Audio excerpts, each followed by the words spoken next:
Inasuhan ng Philippine National Police Criminal Investigation and Detection Group itong si Cavite Representative Kiko Barsaga.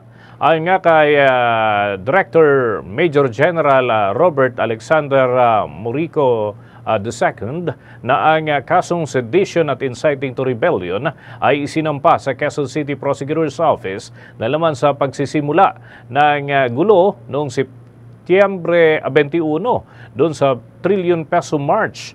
Hindi na nagbigay pa ng ibang detalye itong si Murico na laman baka raw masira ang kanilang isinasagawang investigasyon at yung pagsisiyasat dito ng piskalya.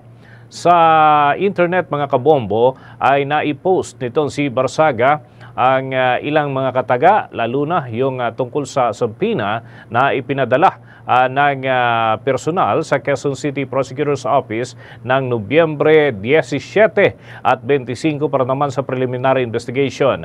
Magugunitang makailang ulit na nagpost itong si Barsaga sa pamamagitan ng kanyang account at inaakusahan si Pangulong Ferdinand Bongbong Marcos Jr. ng korupsyon. Siya rin ang nasa likod ng pagpapatawag ng mga tao para magsagawa ng protesta sa harap ng Forbes Park dito sa lungsod ng Makati kung saan ay nandun ang bahay ni late Representative Martin Romualdez na dating House Speaker at ang nagbitiw na si Representative Elizalde Co.